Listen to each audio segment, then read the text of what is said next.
Since the dawn of humankind, storytellers have captivated audiences with tales of adventure, morality, and wisdom. Ancient Greek historian Herodotus was known as the father of history, but was often criticized by his peers and still historians today for his inclusion of legends and fanciful accounts in his work. Dad throughout the ages have followed in Herodotus' footsteps and spun tales that make us ponder the validity of the story being told.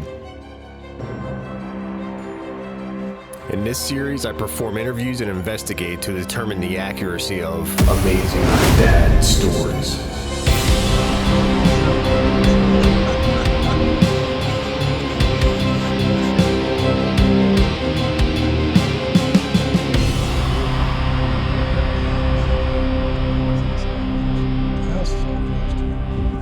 Run, because he couldn't get his car started. So what you guys drove? What do you think you drove? I was 13.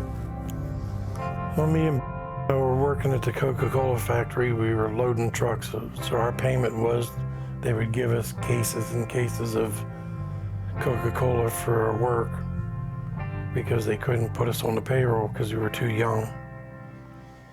So we had a shopping cart loaded with soda, cases of bottles of soda, Coca-Cola. And we're walking down from 5th Street in Altoona, pushing it through the alleyways, pulling it with a shopping cart. I was pulling, Bob was pushing, because the snow was deep. We had about 1.5 feet of snow. So we got down through the snow, and got to our alleyway, and we seen this red stuff all over the ground. And we looked, and there was a guy leaning against the shed with his head almost completely cut off. So we walked over and looked, and then Bob went to his house and told his parents about it, and I went in and told mine about it. And then we weren't allowed to be out there because the police and coroner and everything came. Since I was a little kid, I remember my dad telling my brother and I this story about finding a body in the alley behind his childhood home. My father was always an excellent storyteller, and we always enjoyed listening to his tales, but I was never sure if I completely believed this story, since some of his stories closely aligned to movies that we enjoyed at the time, such as Stand By Me.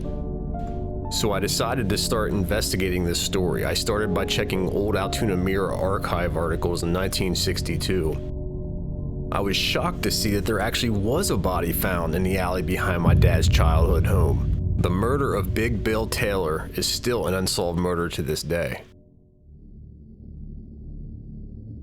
On the morning of March 10th, 1962, William Taylor left his Tipton home and headed towards Altoona. He stopped at the Tipton post office to pick up his $240 pension check, but was advised that the check would not arrive until later in the day.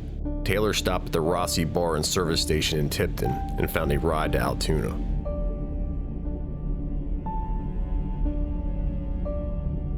Taylor was spotted at various locations in Altoona and borrowed a few dollars from a bartender at the Adeline Cafe on 11th Street at 3 p.m. Taylor was seen at another tavern around 8 p.m. and later at Coney Island on 12th Street.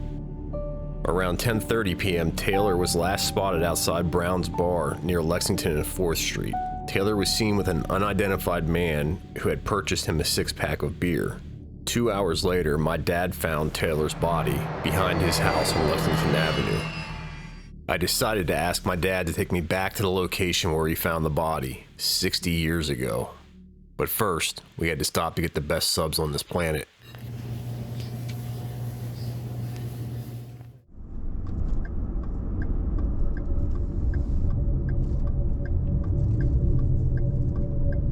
Our house was right here, one of us was right here. It burned down. Then we moved down to here. Yeah, it burned down. We're around the corner? Yeah, so right. Lexington and 2nd? Yeah, so it's right down this alley. So where am I going? The alley right here. Newspapers indicate that around 12:30, Taylor was spotted by a teenager returning home from the ice skating rink, but he never notified police of his discovery. About a half hour later, 2 males discovered Taylor's body leaning against the fence. The snow and fence were stained red with Taylor's blood. It's right in On the left-hand side? it. The house is all crossed here. There was a shed right here. That's where it was laying. And my buddy lived down here. The house is all the way down here. So what happened? You're coming down the alley. You're coming. So and then later on, I found out that my stepfather was a suspect, and so was Bonnie's, my sister Bonnie's husband, and nothing ever came out of it. They never seemed to find any good results of the murder. So till this day, it was, the way I understand it, was never solved.